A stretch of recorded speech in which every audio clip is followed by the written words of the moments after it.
Taat kepada hukum. Henry Zainuddin selaku Ketua KONI Sumatera Selatan resmi melantik kepengurusan KONI Kota Palembang periode 2021-2025 bertempat di ruang rapat Parlemeswara Setda Kota Palembang Rabu 3 Maret 2021 dan disaksikan langsung Wali Kota Palembang Harnojoyo.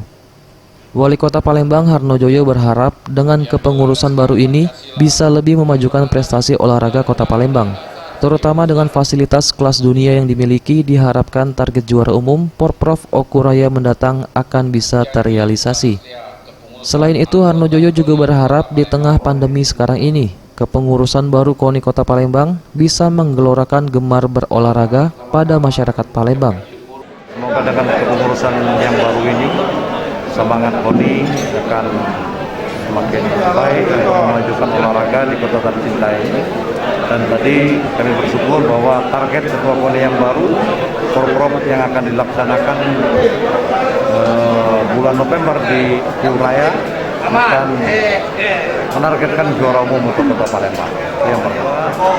Di tengah-tengah pandemi yang saat ini yang kita rasakan, mudah-mudahan dengan keberadaan Terus KONI yang baru ini betul-betul masyarakat Kota Palembang ini akan gemar untuk berolahraga.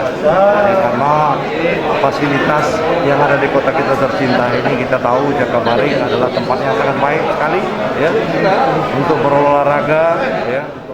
Sementara itu, Anton Nurdin selaku Ketua KONI Kota Palembang mengatakan, sesuai dengan tagline atau slogan dari KONI Kota Palembang, yakni Palembang Juara, kepengurusan baru ini bisa mengembalikan kejayaan olahraga Kota Palembang. Selain itu, Anton Nurdin juga berterima kasih dengan kepengurusan lama yang dipimpin Suparman Romans dan akan melanjutkan perjuangan dengan kepengurusan yang baru ini. Pelantikan sudah selesai, tinggal kami dan rombongan pengurus melaksanakan tugas-tugas.